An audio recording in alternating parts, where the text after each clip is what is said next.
Bapak Ibu yang dikasihi oleh Tuhan, mari kita bersama-sama buka Alkitab kita, yaitu di dalam Yohanes pasal 7, ayat yang ke-37 sampai ayat yang ke-39.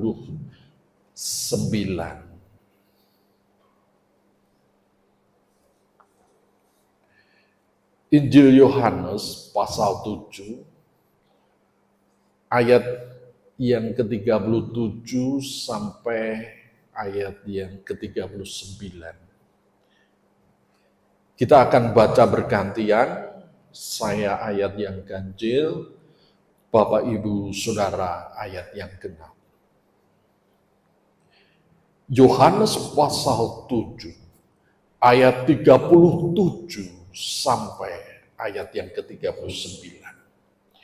Dan pada hari terakhir, yaitu pada puncak perayaan itu, Yesus berdiri dan berseru, "Barang siapa haus, baiklah ia datang kepadaku dan minum.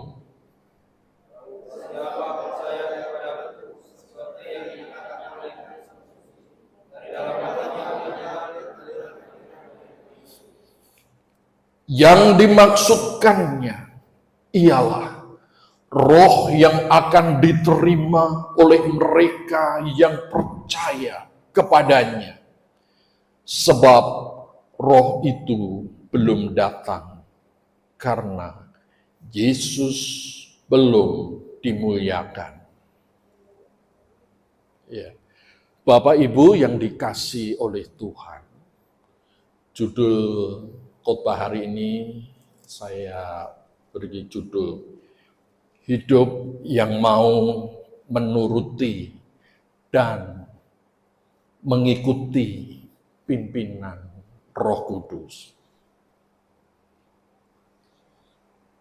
Bapak Ibu yang dikasihi Tuhan, ya, kalau kita baca ini ya, teks sebelumnya ya Bapak Ibu, ini ada hari raya ya, Bapak Ibu yang dikasihi Tuhan, di mana pada hari raya itu orang-orang Yahudi harus merendahkan diri untuk berdoa dan berpuasa ya. Karena pada saat itu di kitab Imamat itu dijelaskan hari raya ya, hari raya Podo Daun ya. Di mana mereka harus istirahat untuk berdoa dan berpuasa ini. Ya, Bapak Ibu yang dikasihi Tuhan, kalau kita lihat ya ini apa yang dikatakan oleh Tuhan Yesus ya, mereka baru saja merendahkan diri ya. Ini karena dan pada hari terakhir yaitu pada puncak perayaan itu. Ya, tentu saja kalau berpuasa itu kan haus ya Bapak Ibu yang dikasihi Tuhan. Nah, ini kalau kita lihat ya Tuhan Yesus memakai bahasa-bahasa ini. Memang mereka haus ya Bapak Ibu Saudara. Dan Tuhan berkata di sini, barang siapa haus, baiklah ia datang kepadaku dan minum. Nah, kalau secara literal, secara lahiriah, apakah Tuhan Yesus bawa ini kontainer air? Ya, pada saat tidak ya, Bapak Ibu Saudara.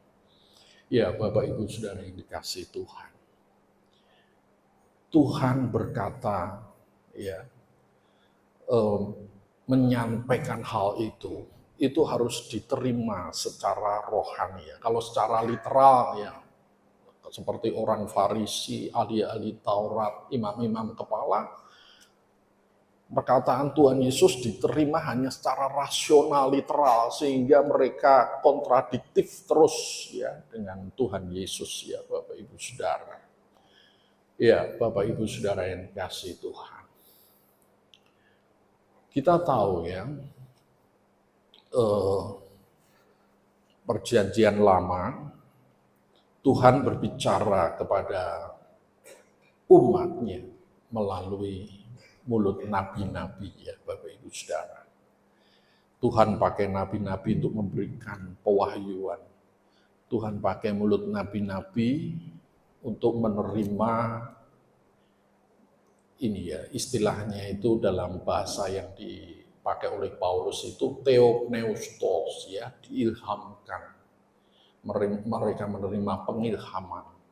Sehingga dari sisi rohani ya, orang-orang Yahudi itu Bapak Ibu Saudara, mereka dari sisi rohani itu diberkati oleh Tuhan secara rohani. Ada damai, ada sukacita. Kita tahu bahwa perjanjian lama, kalau berbicara mengenai pneumatologi, memang Roh Kudus naik turun ya, istilahnya seperti itu. Bisa mengurapi Saul, karena Saul tidak berkenan pada Tuhan, akhirnya Roh Kudus undur. Dan doa Daud juga, jangan ambil rohmu dariku, ya seperti itu. Ya Bapak Ibu yang dikasihi Tuhan, Tuhan memberikan pengilhaman kepada nabi-nabi, yaitu Roh Kudus yang berkarya dan bekerja, ya. Tuhan memberikan pengilhaman kepada nabi-nabi. Nah, Bapak Ibu yang dikasihi Tuhan, mulai dari Raja Saul akhirnya ini undur tidak diperkenan Tuhan, terus lanjut Daud terkenal 7 kali dalam sehari memuji-muji Tuhan, bahwa kehidupan pribadinya dengan Tuhan, ya Daud sangat mengasihi Tuhan dan sangat dikasihi oleh Tuhan. Dan itu menjadi contoh bagi kita semuanya anak-anak Tuhan pada saat sekarang ini untuk memiliki kehidupan yang mengasihi Tuhan.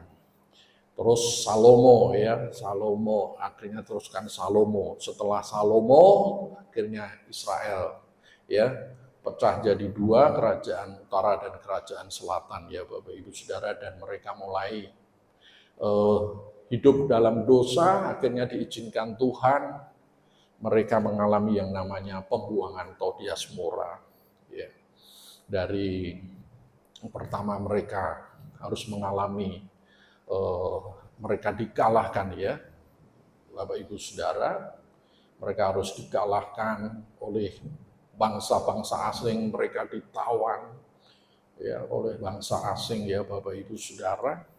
Mereka harus mengalami tawanan dari Assyria, dari Babilonia, mereka ditawan semua, baik kerajaan utara maupun kerajaan selatan. Ya, Bapak Ibu yang dikasihi Tuhan, terus Tuhan izinkan dalam pembuangan. Tuhan masih pakai ya hamba-hambanya untuk menyampaikan kebenaran-kebenaran ilahi, ya Bapak Ibu Saudara yang dikasihi Tuhan. Tuhan masih pakai hamba-hambanya sampai akhirnya Tuhan izinkan ya bangsa Israel pulih kembali untuk membangun bait Allah yang kedua, karena bait Allah yang pertama kan sudah dihancurkan oleh Nebukadnezar, ya Bapak Ibu Saudara.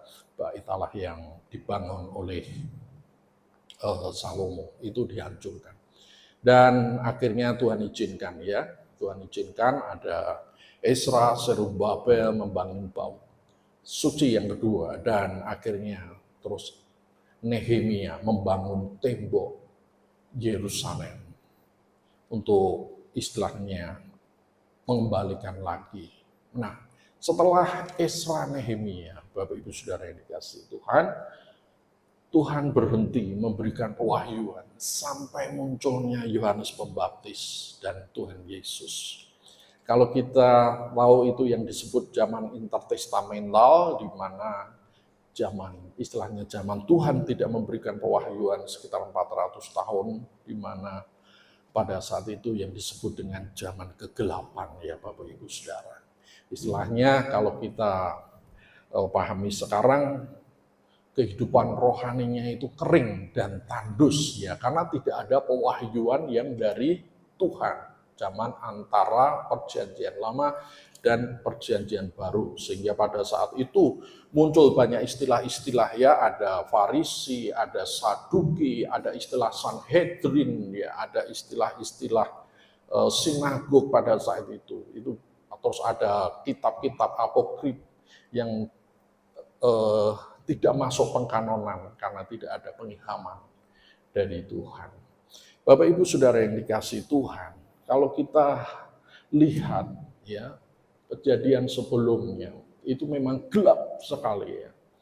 Dan kalau kita kembali ke teks yang Tuhan Yesus sampaikan kepada umat pada saat itu, setelah mereka mengalami ya nenek moyang mereka, apa itu istilahnya kakek-kakek mereka mengalami 400 tahun zaman kegelapan dan akhirnya Tuhan izinkan Yohanes Pembaptis menjadi perintis. Bertobatlah karena kerajaan Allah sudah dekat, dan akhirnya Tuhan Yesus menyampaikan ya kabar ya berita kerajaan Allah itu untuk keselamatan umat manusia. Ya Bapak Ibu Saudara yang dikasihi Tuhan. Kalau tidak ada pewahyuan, tidak ada pengilhaman, memang kering dan gersang sekali. Kita belum mengalami hal itu ya, karena kita ini hidup di zaman kasih karunia anugerah, di mana Roh Kudus bekerja melalui gerejanya. Kalau kita lihat di YouTube ya saudara-saudara, bagaimana Roh Kudus bekerja di dalam pemberitaan Injil. Tetapi pada zaman itu, Bapak Ibu Saudara yang dikasihi Tuhan, zaman intertestamental itu zaman yang kering dan gersang dan tandus ya. Tetapi akhirnya mulailah muncul Yohanes Pembaptis, muncullah Tuhan Yesus, di mana pengilhaman Allah, di mana Allah berbicara kepada umat manusia, yaitu melalui mulut anaknya sendiri.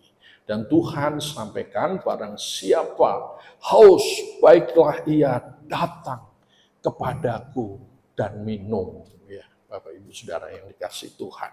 Datang dan percaya kepada Tuhan Yesus, maka dari dalam hatinya itu akan mengalirkan aliran-aliran air hidup. Pertanyaannya, bagaimana supaya hati kita akan mengalirkan aliran-aliran air hidup ya. Ada beberapa hal ini di dalam teks ini ya Bapak Ibu Saudara yang akan membuat hidup kita bisa mengikuti dan menuruti pimpinan Roh Kudus Bapak Ibu Saudara yang dikasihi Tuhan.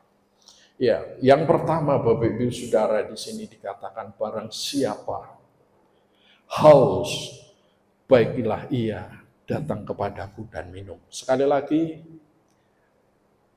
peristiwa ini kan dikatakan di sini hari terakhir, yaitu pada puncak perayaan itu, di mana mereka memang duduk diam untuk berpuasa ya Bapak Ibu Saudara, dan tentu juga haus sekali. Dan pada saat itu Tuhan Yesus menyampaikan hal itu memang tepat sekali, haus. Mereka itu haus, mereka mau buka puasa ya Bapak Ibu Saudara, untuk minum seperti itu. Tetapi di sini Tuhan katakan lebih dari itu ya. Kerohanian yang kering, gersang dan tandus ya, itu perlu datang kepada Tuhan Yesus ya. Maksudnya haus itu seperti ya, banyak lagu ya di lagu-lagu zaman dulu itu, seperti rusa yang merindukan air, seperti rusa yang merindukan sungai, demikianlah jiwaku haus akan Engkau. Ini ungkapan dari pemazmur ya Bapak Ibu Saudara. Bapak Ibu Saudara yang dikasihi Tuhan, kalau kita menyadari hidup kita ya Bapak Ibu Saudara ya, kita menyadari hidup kita ini bagaimana kita menerima kasih karunia dari Tuhan, bagaimana kita ini menerima keselamatan yang dari Tuhan. Memang pada saat itu ya, karena waktu Tuhan Yesus menyampaikan hal ini saja, orang-orang Farisi, ahli-ahli Taurat, imam-imam kepala ingin menangkap Tuhan Yesus ya Bapak Ibu Saudara, ingin menangkap Tuhan Yesus. Bapak Ibu Saudara yang dikasihi Tuhan,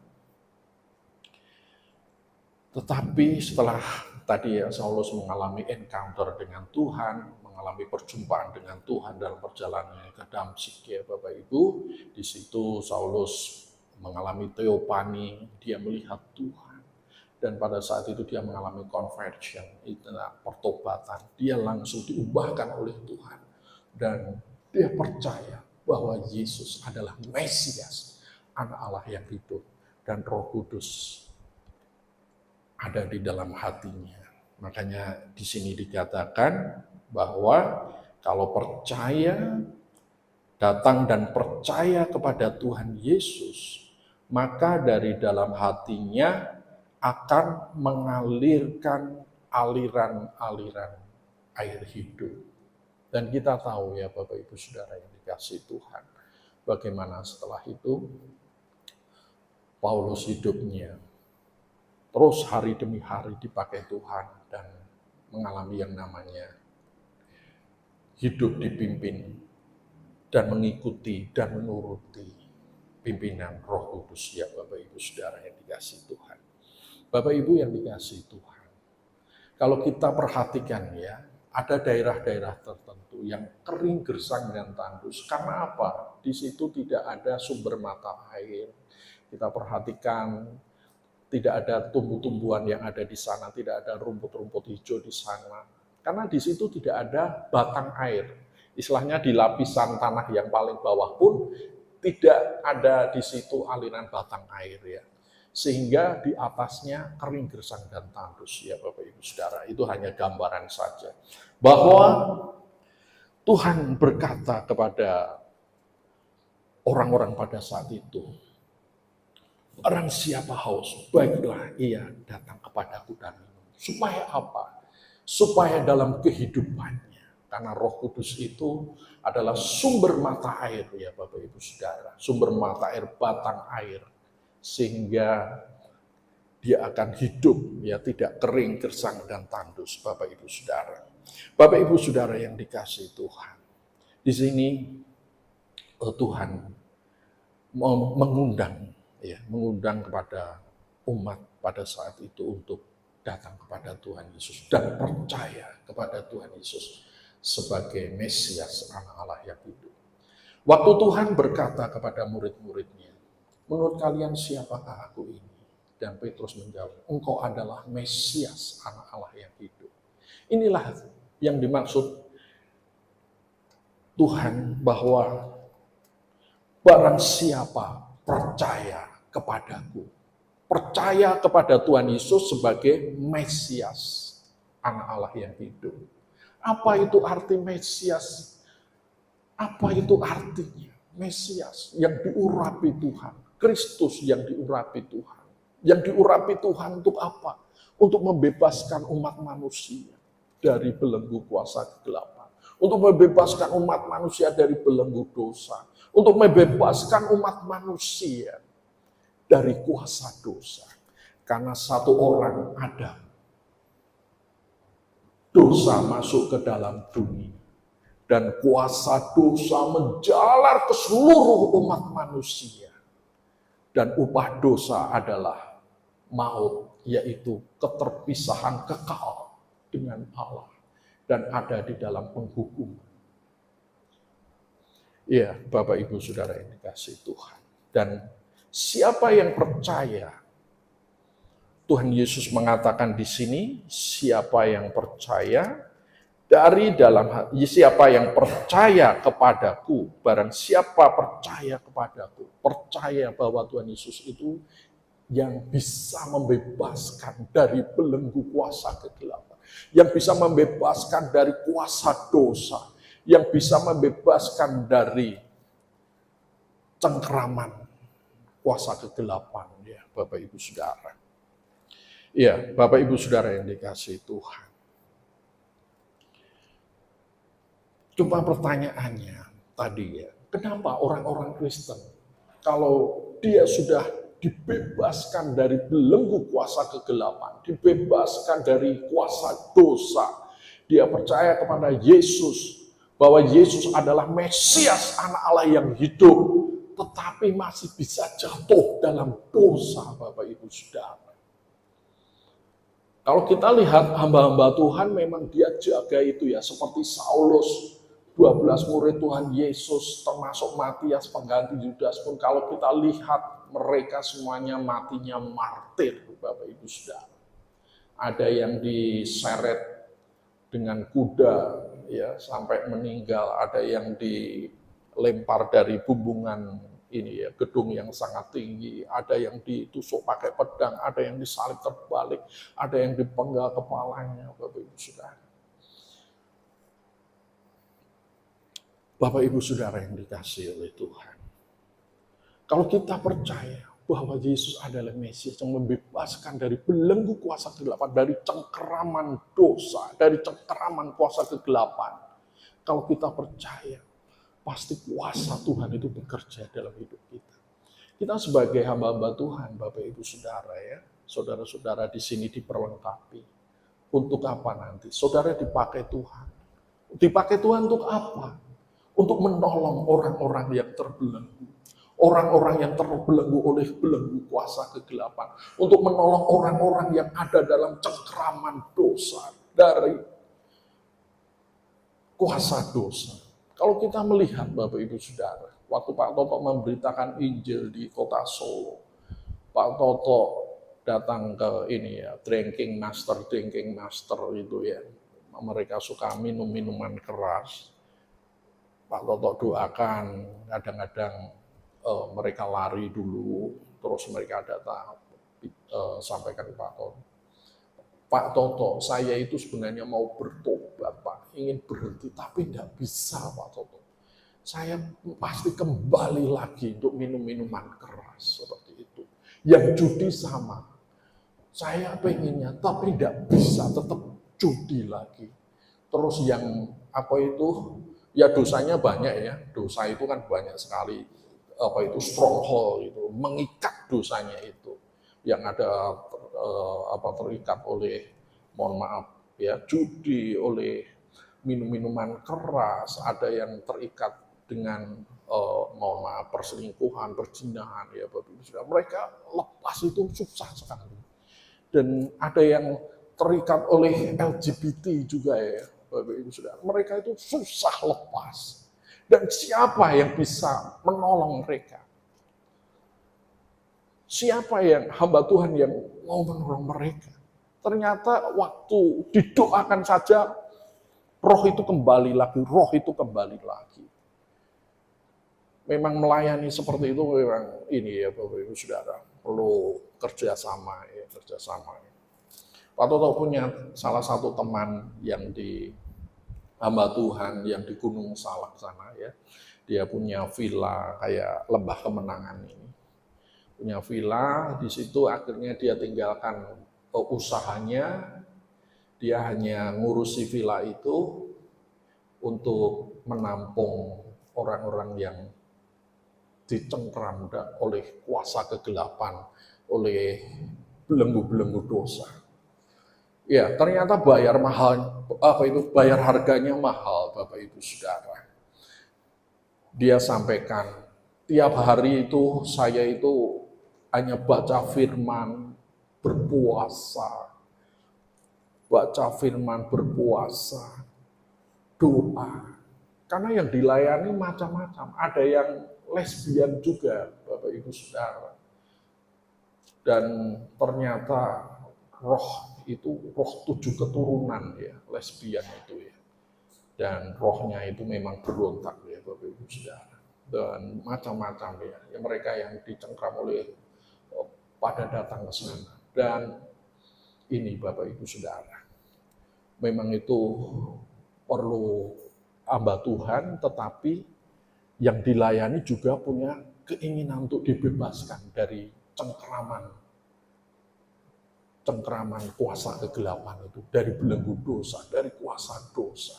Saya tidak tahu apakah yang hadir di sini, apakah ada yang masih terikat ya, ada yang mungkin terikat oleh bohong-bohong kecil, mungkin terikat oleh tidak jujur, suka bohong-bohong kecil, ada yang terikat oleh gambar-gambar yang tidak baik itu, apakah ada yang terikat oleh kebiasaan malas apa itu memang ini ya Bapak Ibu Saudara. Itu perlu Roh Kudus yang bekerja berkarya.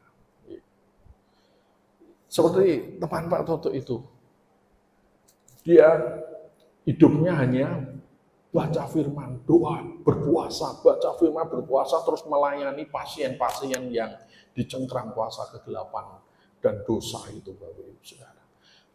Dikirim ke sana selama 3 bulan, ya. Terus setelah itu pulang jadi hamba Tuhan, pulang jadi hamba Tuhan, pulang dipulihkan. Ya. Memang pelayanan membebaskan dari cengkeraman kuasa kegelapan itu ini Bapak Ibu, supaya harganya mahal.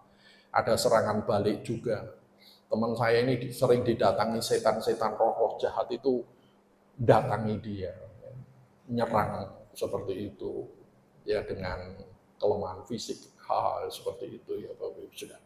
Ya Bapak Ibu Saudara, kita kalau di sini, siapa yang percaya kepadaku, percaya kepada Tuhan Yesus sebagai Mesias, ya, yang membebaskan dari belenggu kuasa kegelapan, yang membebaskan dari cengkeraman dosa, dari kuasa dosa, seperti itu Bapak Ibu Saudara.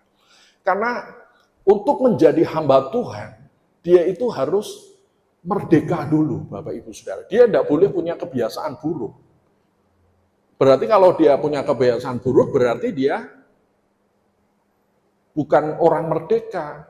Dia dikalahkan, Bapak Ibu Saudara. Bagaimana orang yang dikalahkan bisa membebaskan orang-orang dari cengkeraman kuasa kegelapan? Makanya ada istilahnya guru-guru palsu, hamba-hamba Tuhan palsu, nabi-nabi palsu. Mereka duduk di mimbar tapi mereka kalah oleh dosa. Mereka masih berbuat dosa, kebiasaan buruk belum bisa lepas, ya Bapak Ibu Saudara. Padahal siapa yang percaya kepadaku, percaya kepada Tuhan Yesus sebagai Mesias. Mesias itu kan artinya yang membebaskan dari cengkraman kuasa kegelapan, membebaskan dari kuasa dosa. Dosa tidak berkuasa lagi, seperti itu. Kalau ada ini ya, hamba Tuhan yang jatuh dalam dosa, ya itu urusan dengan Tuhan, ya. Pada saat dia awal-awal pelayanan sampai akhir dia dipakai Tuhan, Roh Kudus bekerja, dia membebaskan banyak orang dari cengkraman kuasa kegelapan, terus di akhir hidupnya dia jatuh dalam dosa. Nah, itu urusan dengan Tuhan, ya. Tapi yang jelas kalau kita percaya bahwa Yesus itu Mesias, berarti yang membebaskan dari belenggu kuasa kegelapan, belenggu dosa dan kuasa dosa. Bapak Ibu Saudara yang dikasihi Tuhan. Dan kita semuanya nanti akan dipakai Tuhan. Ya. Pak Toto punya teman, ya, punya teman, sekarang sudah meninggal, 15 tahun di atasnya Pak Toto. Ya, dia itu rajin bantu-bantu di gereja, ya, rajin bantu di gereja seperti itu. Tetapi dia punya latar belakang apa Bapak Ibu Saudara? Latar belakangnya itu dia dulu suka ikut judi ini ya, sumbangan dermawan sosial berhadiah, ya, supaya dia beli, nomornya keluar, terus dia dapat untung besar seperti itu. Sampai dia tidur di kuburan, ya. Jam 12 malam sampai jam 3 pagi tidur di kuburan. Loh, ternyata kebiasaan sehari-harinya dia jadi temperamental, suka berkelahi seperti itu. Ternyata akhirnya Tuhan izinkan dia kena stroke. Stroke itu ya kakinya tidak bisa jalan, tangannya digerakkan, terus bibirnya merot ke kiri seperti itu, ya Bapak Ibu. Akhirnya Tuhan izinkan dia stroke. Waktu dia stroke, istrinya kan doa puasanya kuat, berdoa dan berpuasa. Dan waktu berdoa dan puasa, banyak roh-roh jahat yang keluar dari tubuh suaminya itu.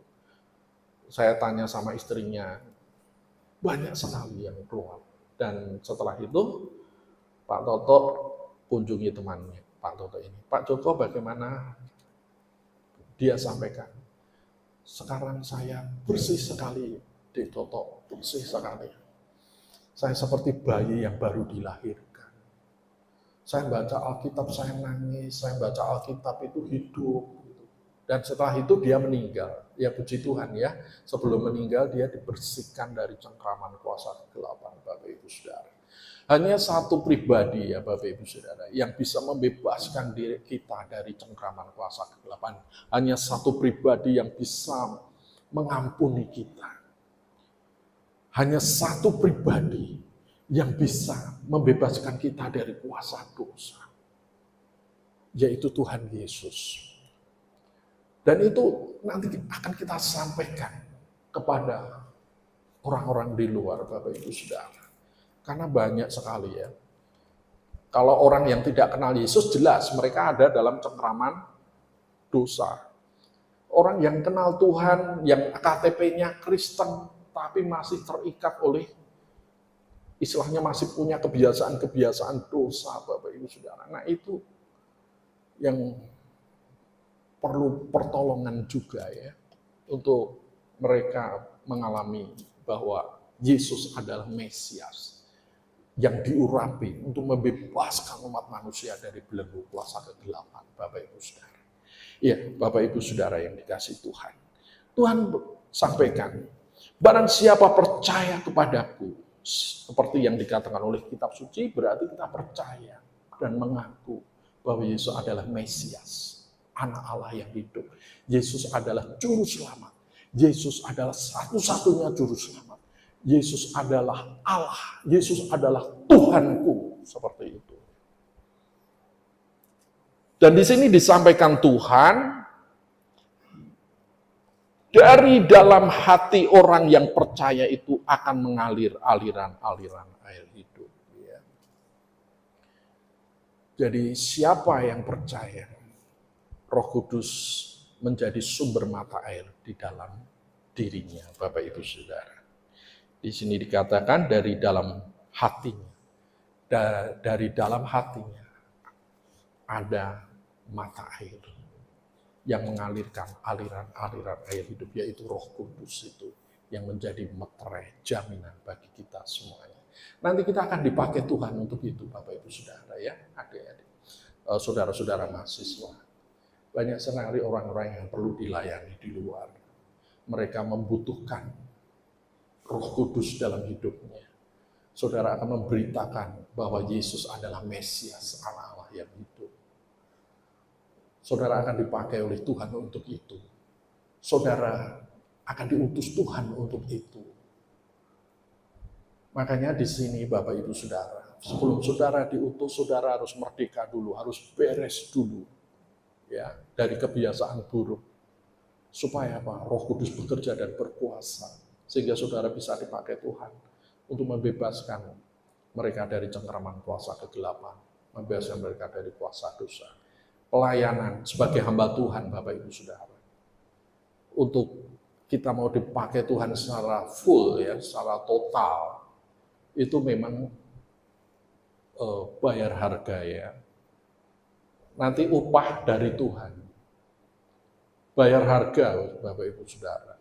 Karena saudara akan banyak habis waktu untuk melayani orang-orang yang perlu mendapatkan keselamatan. Orang-orang yang perlu dilayani, Bapak Ibu Saudara. Memang bayar harganya mahal, tapi upahnya nanti besar. Tuhan sudah siapkan upah hadiah. Memang tidak bisa diukur ya, pelayanan itu tidak bisa diukur dengan gaji, itu tidak bisa ya. Karena nanti upah itu dari Tuhan. Ya, di sini untuk apa? Untuk kita dipakai Tuhan. Untuk apa? Kita ini di sini mau dipakai Tuhan. Seperti itu. STT Kanaan Nusantara adalah pekerjaan Tuhan. Yayasan Kanaan pekerjaan Tuhan. Banyak yang dipercayakan di sini, ada anak-anak dari playgroup TK sampai SMK. Ada saudara-saudara dipercaya. Ini pekerjaan Tuhan, ya Bapak Ibu Saudara. Ya Bapak Ibu Saudara, ya saudara-saudara mahasiswa yang memberikan hidup untuk Tuhan. Bukan saudara, nanti Roh Kudus yang akan bekerja. Ya. Roh Kudus yang akan bekerja pada saat saudara terjun di dalam pelayanan. Nanti ada weekend, ada praktek. 1 semester, praktek 6 bulan. Dan setelah saudara lulus nanti, saudara akan terjun di medan ya pelayanan, saudara-saudara. Untuk apa? Ya ini pekerjaan Tuhan. Supaya orang-orang itu mereka percaya, sehingga mereka percaya kepada Tuhan Yesus sebagai Mesias anak Allah yang hidup, sehingga dari dalam hati mereka semua nanti akan ada sumber mata air. Ya, mereka tidak kering gersang dan tandus, tetapi ada aliran-aliran air kehidupan. Iblis datang untuk mencuri dan membunuh dan membinasakan, tetapi Tuhan datang untuk memberikan kehidupan itu. Karena dari dalam hati orang-orang yang percaya kepada Tuhan, Tuhan Yesus adalah Mesias anak Allah yang hidup, dari dalam hatinya akan mengalir aliran-aliran air kehidupan. Itu istilahnya, ada istilah ini ya, sumber mata air, ada sungai air kehidupan ya Bapak Ibu Saudara, akan hidup seperti itu Bapak Ibu Saudara yang dikasih Tuhan. Ya, di sini jelas dikatakan oleh kitab suci dari dalam hatinya akan mengalir. Yang dimaksudkannya ialah Roh Kudus. Ya, Roh Kudus Tuhan sudah dimuliakan.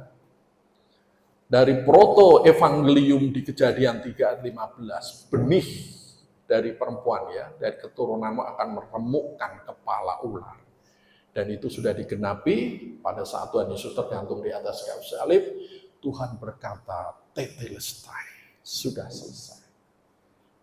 Kuasa maut sudah dikalahkan, kepala ular sudah diremukkan. Dan di proto eklesia, waktu Tuhan berkata, menurut kalian siapakah aku ini? Petrus menjawab, engkau adalah Mesias anak Allah yang hidup. Yaitu Mesias yang sudah meremukkan kepala ular, yang sudah mengalahkan kuasa dosa, kuasa maut. Sudah dikalahkan. Ya. Tugas sebagai Mesias sudah selesai. Tetelestai. Kuasa maut sudah dikalahkan. Hanya satu pribadi yang bisa membuat kita ke surga, Bapak Ibu Saudara. Ini untuk melawan pluralisme ya, bahwa katanya banyak jalan menuju surga. Bagi kita hanya satu pribadi yang mengatakan tetelestai. Sudah digenapi, sudah selesai. Proto evangelium itu sudah digenapi. Ya. Sudah digenapi pada saat Tuhan Yesus tergantung di atas salib. Dan semua orang yang percaya bahwa Yesus sudah tetelestai, sudah menyelesaikan, membebaskan dari kuasa dosa. Siapa yang percaya pada Tuhan Yesus sebagai Mesias anak-anak Allah yang hidup, mereka itulah yang dimaksud Tuhan, gereja Tuhan, proto eklesia ya Bapak Ibu Saudara. Gereja Tuhan. Alam maut tidak bisa menguasainya. Karena apa alam maut tidak menguasai? Karena kuasa dosa sudah dikalahkan.